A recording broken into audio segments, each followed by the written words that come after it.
नमस्कार, मैं हूं आपके साथ विभा उपाध्याय और आप सभी दर्शकों का अन्नदाता कार्यक्रम में स्वागत करती हूं। हमारे देश का किसान जन का पोषक है, वो श्रम का देवता है, अन्नदाता है। उसमें ही भारत की आत्मा निवास करती है और ऐसे ही किसानों की प्रगति के लिए हम खेती बाड़ी से जुड़ी हुई बहुत सी नई लाभकारी जानकारियां हर रोज सुबह लेकर आते हैं। तो चलिए कार्यक्रम शुरू करने से पहले देखते हैं क्या है आज के अन्नदाता में। लहसुन की उन्नत तकनीक से खेती करके लें अधिक पैदावार। अरहर की फसल को कीट और रोगों से बचाने के आसान उपाय। लहसुन एक मसाला वाली फसल है। इसका उपयोग अचार, चटनी, मसाले और सब्जी के रूप में किया जाता है। इसलिए इसकी मांग साल भर रहती है, जिस कारण किसानों को इसका बाजार भाव भी अच्छा मिलता है। तो जो किसान लहसुन की खेती करने जा रहे हैं, वे इसकी उन्नत किस्मों का चयन करके बुआई कैसे करें, इस बारे में जानकारी दे रहे हैं राष्ट्रीय बागवानी अनुसंधान एवं विकास प्रतिष्ठान क्षेत्रीय अनुसंधान केंद्र करनाल के deputy director doctor RB Singh. मैं देखता हूँ पूरे भारतवर्ष में जहाँ जहाँ लहसुन का क्षेत्रफल ज़्यादा लगता है, जैसे आप ले लीजिए राजस्थान है, मध्य प्रदेश है, गुजरात है, उत्तर प्रदेश है, हरियाणा में भी काफ़ी एरिया में काफ़ी लहसुन लगता है। लेकिन क्या है कि कुछ जो मेन एरिया हैं, जो इसमें ज़्यादातर बारिश होने की वजह से किसान का काफ़ी नुकसान हुआ है, तो उसकी वजह से काफ़ी लहसुन लेट हो गया है। अब उसके लिए हम लोग एरिया वाइज देखेंगे कि हमारा जैसे कि राजस्थान में G282 और G50, ये दो प्रजाति ऐसी हैं कि जो हमारा राजस्थान और मध्य प्रदेश, गुजरात, जो कि सभी जगह काफ़ी अच्छा ये रेस्पॉन्स देती हैं। किसान भाइयों, लहसुन की खेती के लिए उचित जल निकास वाली दोमट भूमि अच्छी रहती है। भारी भूमि में इसके कंदों का विकास नहीं हो पाता है। मृदा का पीएच मान 6 से 7 उपयुक्त रहता है। किसान भाइयों, खेत में नमी कम हो तो ऐसी दशा में बुआई से पहले पलेवा करके खेत तैयार करें। खेत की पहली जुताई एक बार मिट्टी पलट हल से और एक बार रोटावेटर या 2 बार कल्टीवेटर से जुताई करके पाटा लगा दें, जिससे खेत समतल और मिट्टी भुरभुरी हो जाए। अब आइए बात करते हैं खाद और उर्वरक प्रबंधन की। तो लहसुन के सफल उत्पादन में पोषक तत्वों का बहुत ही महत्वपूर्ण योगदान होता है।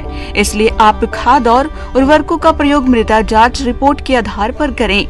लेकिन हमारे जो किसान भाई किन्हीं कारणवश मृदा की जांच नहीं करवा पाते हैं, तब वह 250 से 300 क्विंटल गोबर की सड़ी खाद बुआई के 15 दिन पहले ही खेत में अच्छी तरह मिला दें।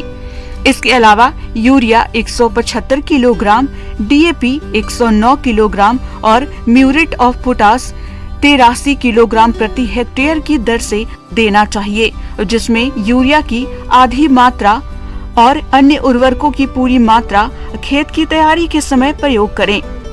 शेष यूरिया की आधी मात्रा को 30 से 40 दिन की खड़ी फसल में प्रयोग करें।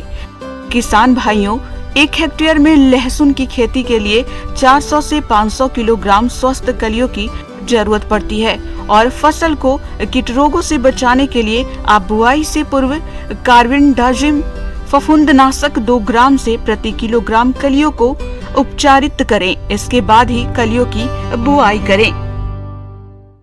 देखिए, ज़्यादातर किसान भाइयों के पास में क्या होता है, स्प्रिंकल अगर ड्रिप है तो आप उठी हुई बेड पे भी लगा सकते हैं, जैसा ऊंची उठी हुई क्यारियां जैसे अभी मैंने आपको दिखाया।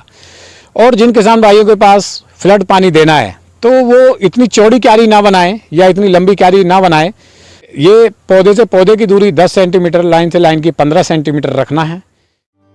किसान भाइयों, बुआई के बाद खेत में कई तरह के खरपतवार उगाते हैं, तो इस तरह की समस्या से बचने के लिए पेंडी मैथिलीन 3.3 लीटर दवा 800 लीटर पानी में घोलकर बुआई के 2 दिनों के अंदर छिड़काव करने से फसल 25 से 30 दिनों तक खरपतवारों से मुक्त रहती है। इसके बाद आवश्यकता पड़ने पर निराई गुड़ाई के द्वारा फसल को खरपतवारों से मुक्त रखें, जिससे फसल की अच्छी बढ़वार होगी।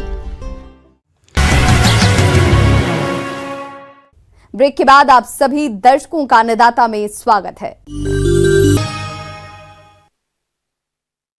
अपने प्रदेश में अरहर की खेती बहुत से किसान भाई करते हैं। उनकी फसल इस समय बढ़वार की अवस्था पर है और इस मौसम में फसल पर कई तरह के कीट और रोगों का प्रकोप भी होता है, जिससे फसल खराब होने पर अरहर के उत्पादन में कमी होने लगती है और किसानों को आर्थिक नुकसान होता है। तो आपके सामने इस तरह की समस्या नहीं आए, इसके लिए अरहर की फसल में कीट और रोग नियंत्रण किस प्रकार से करें, इसकी जानकारी दे रहे हैं विषय विशेषज्ञ आयुष सिंह परिहार।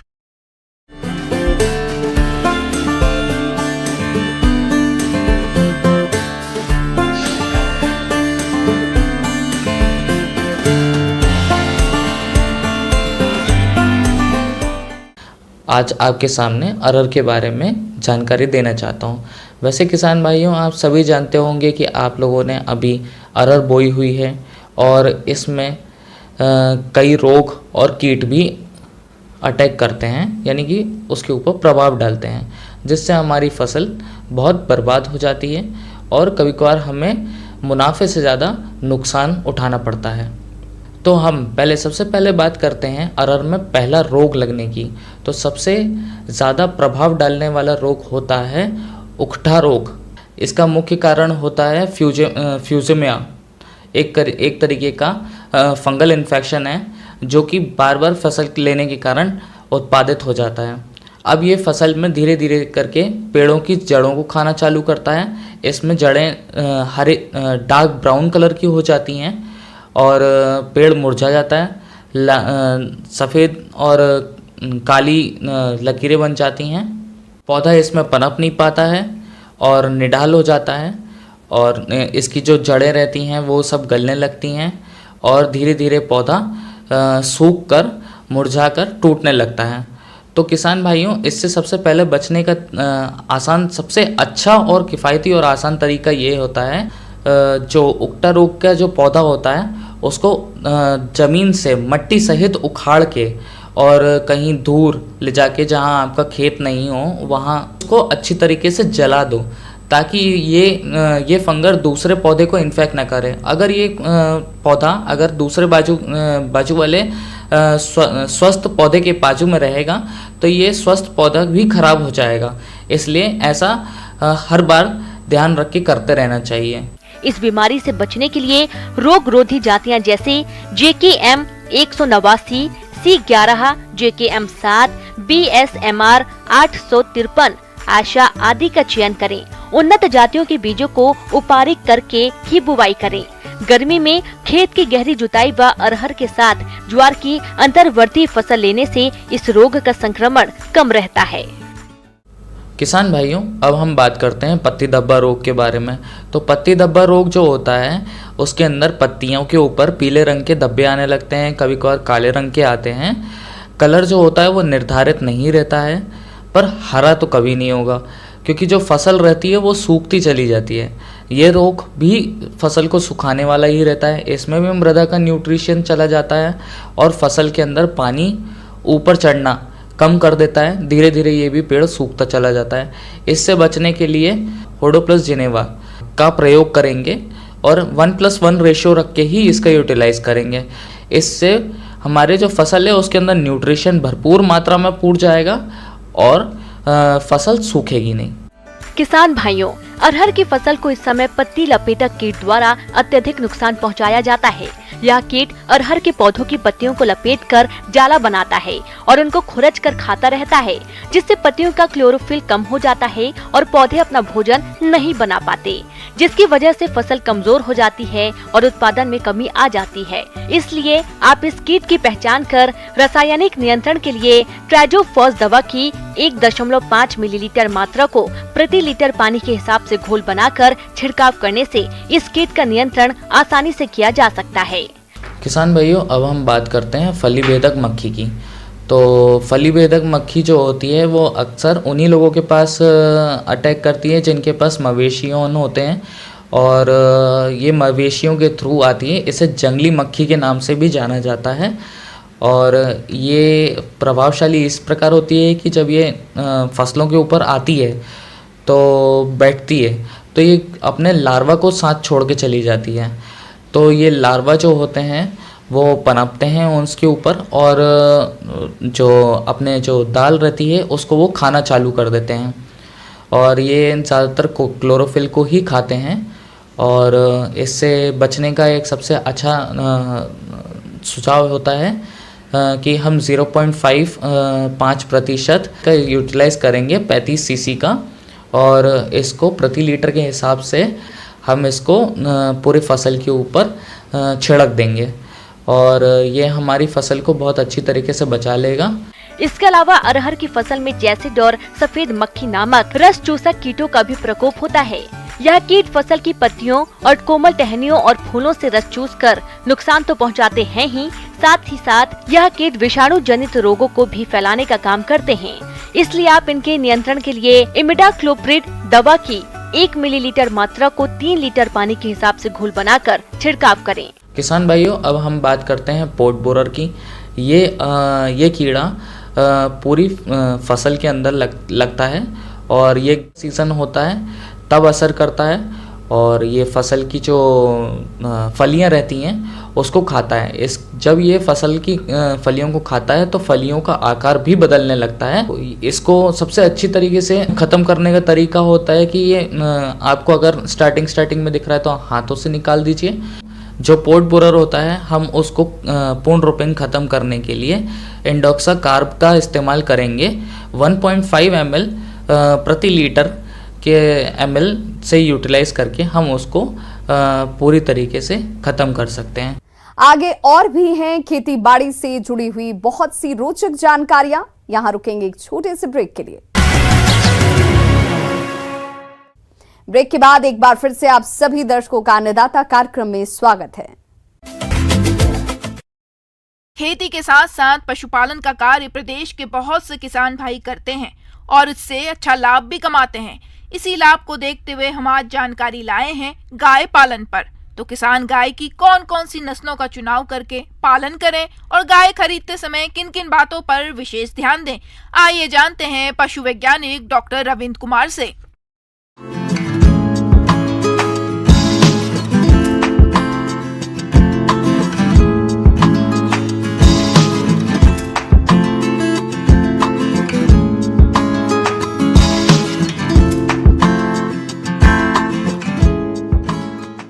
दुधारू गाय पालन हमारे किसानों के लिए बहुत ही फायदेमंद व्यवसाय है, और ज़्यादातर किसान हमारे ग्रामीण परिवेश में दुधारू नस्ल का गाय पालन करते हैं। दुधारू नस्ल में हम लोग जो देसी नस्ल का भी पालन कर सकते हैं या फिर संकर नस्ल का भी पालन कर सकते हैं। देसी नस्ल में जो मुख्य नस्ल हैं रेड सिंधी, साहिवाल, गिर, थारपारकर, इन नस्लों का पालन कर सकते हैं। इन नस्लों का पालन करने से दूध का जो उत्पादन होता है और जो दूध की जो मांग है इन नस्लों का काफ़ी ज़्यादा है। ज़्यादा दामों में दूध का बिक्री हमारे शहरी क्षेत्रों में ज़्यादा इसका मांग है और ज़्यादा कीमत पे ये बिकता है। साथ ही साथ वैसे किसान जो ज़्यादा मात्रा में दूध उत्पादन चाहते हैं उनके लिए संकर नस्ल और मुख्य रूप से आप जर्सी या हॉल्स्टीन फ्रीजियन गाय का नस्ल का संकरण करा करके संकर नस्ल का पालन कर सकते हैं, जिसमें दूध उत्पादन लगभग 25 से 30 लीटर प्रति गाय भी हो सकती है। तो इस तरह से ज़्यादा नस्ल देने वाली गाय को भी आप पालन कर सकते हैं या फिर देसी नस्ल की गाय भी पालन कर सकते हैं। पशुपालन व डेयरी व्यवसाय में दुधारू पशुओं के दूध देने की क्षमता का बहुत ही महत्वपूर्ण स्थान होता है। इसलिए गाय भैंस की खरीदारी करते समय कुछ विशेष जानकारी होने की जरूरत हो जाती है। अगर आप पशु खरीदने जा रहे हैं तो ध्यान दें, तिकोने आकार की गाय अधिक दुधारू होती है। ऐसी गाय की पहचान के लिए उनके सामने खड़े हो जाएं। इससे गाय का अगला हिस्सा पतला और पिछला हिस्सा चौड़ा दिखाई देगा। शरीर की तुलना में गाय के पैर और मुंह, माथे के बाल छोटे होने चाहिए। दुधारू पशु की चमड़ी चिकनी, पतली और चमकदार होनी चाहिए। आंखें चमकीली, स्पष्ट और दोष रहित होनी चाहिए। आयन पूर्ण, विकसित और बड़े होना चाहिए। दूध दोहन के उपरांत थन को पूरी तरह से सिकुड़ जाना चाहिए। चारों थनों का आकार और आपसी दूरी समान होनी चाहिए। इसके साथ ही साथ जो गाय पालन में सबसे ज़रूरी चीज़ है वो आहार व्यवस्था है, आवास व्यवस्था है और बीमारियों से बचाव। इसमें आहार व्यवस्था में मुख्य रूप से देखा जाता है कि जो भी हमारे किसान भाई ग्रामीण परिवेश में गाय पालन कर रहे हैं वो संतुलित आहार नहीं देते हैं, और गाय में मुख्य रूप से जो समस्याएं आती है जिसमें प्रजनन संबंधी समस्याएं, जो गाय गर्म नहीं होती है, पाल नहीं खा रही है, तो वैसी समस्याएं का मुख्य कारण जो है कि संतुलित आहार में कमी। और पौष्टिक आहार में कमी, जिसके कारण ये सब समस्याएं आती है। तो हमारे जो पशुपालक हैं, मैं उनको बताना चाहता हूं कि आप संतुलित आहार संतुलित मात्रा में दें। पशुओं को संतुलित आहार देना चाहिए, क्योंकि पशु को संतुलित आहार नहीं देने पर पशु की स्वास्थ्य पर विपरीत असर पड़ता है। पशु कमजोर होकर बीमार होने लगता है। इसलिए पशुओं को प्रोटीन युक्त आहार दें। इसे आप घर पर भी तैयार कर सकते हैं।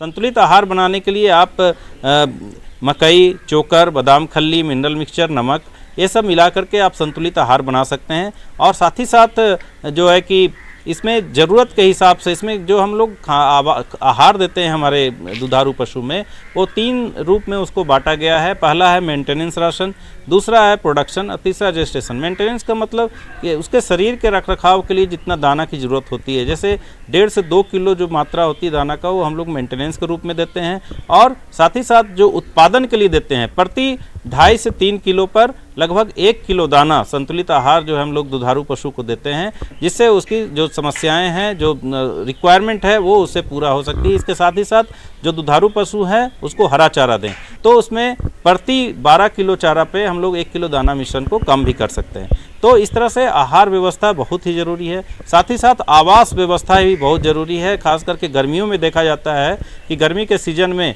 अगर हम लोग आवास व्यवस्था अच्छी नहीं रख सकते हैं, जिसके कारण स्ट्रेस के कारण जो है कि दूध देने की क्षमता कम हो जाती है, तो उचित आवास की व्यवस्था करें, उचित जगह दें और साफ सुथरा सूखा आवास दें। पशुशाला की नियमित साफ सफाई नहीं करने पर मच्छर, मक्खी और हानिकारक कीट पनपने लगते हैं, जो कि पशुओं को नुकसान पहुंचाते हैं और कई रोगों का प्रसार करते हैं। इससे बचने के लिए पशु आवास की नियमित सफाई करें और कम से कम 1 सप्ताह में लाल दवा से आवास के फर्श की धुलाई करें। साथ ही पशुशाला और उसके आसपास के क्षेत्र में चूने का भुरकाव करें। इसके अलावा पशुओं को बीमारियों से बचाने के लिए नियमित रूप से टीकाकरण कराएं। इस तरह से अगर आपने जो भी किसान भाई जो हमारे गाय पालन या अपनी दूध उत्पादन से जुड़े हैं, गाय पालन कर रहे हैं, वो अगर इस तरह से अगर वो आहार व्यवस्था, आवास व्यवस्था, बीमारियों से बचाव के जो वैज्ञानिक तरीके हैं, उसका अगर सही ढंग से पालन करते हैं, अच्छी तरह से उसका रखरखाव करते हैं, तो निश्चित रूप से आपको ज़्यादा फायदा होगा और इससे इसके जो प्रतिकूल वातावरण है या बीमारियों से होने वाली जो हानियां होती है, उससे आप बच सकते हैं।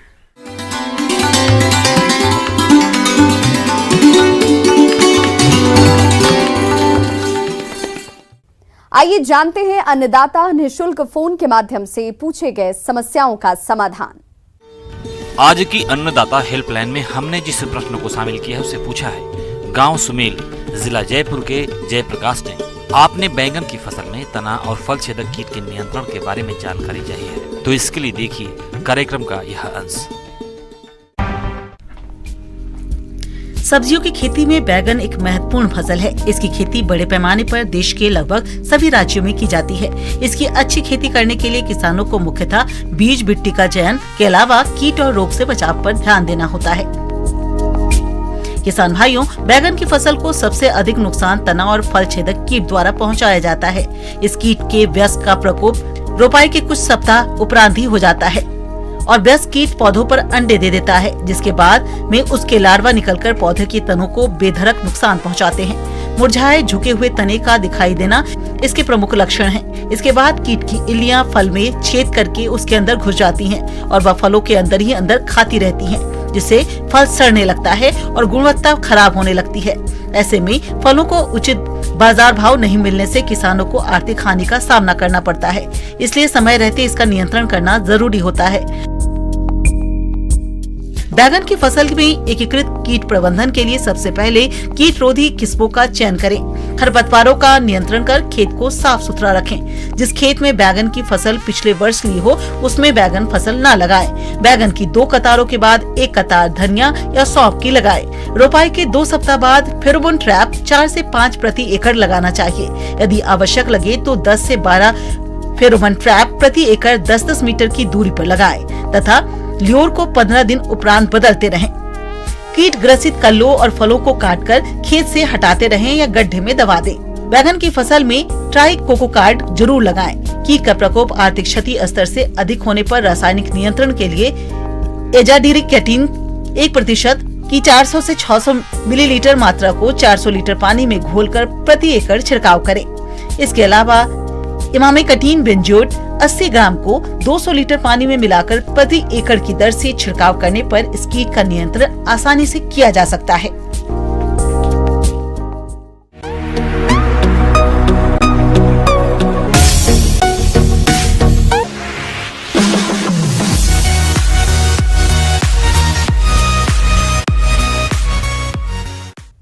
एक नजर डालते हैं राज्य के कुछ मंडियों के प्रमुख फसलों के बाजार भाव पर।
किसान भाइयों, कृषि संबंधित समस्या और सुझावों के लिए आप हमें इस पते पर संपर्क कर सकते हैं।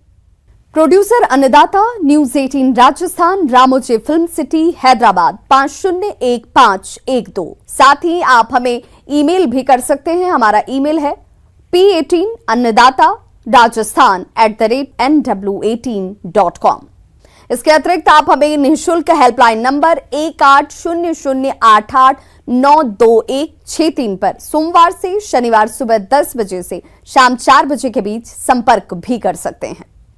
अब समय हो रहा है आपसे विदा लेने का। कल फिर होगी मुलाकात कृषि से जुड़ी महत्वपूर्ण जानकारियों के साथ। नमस्कार।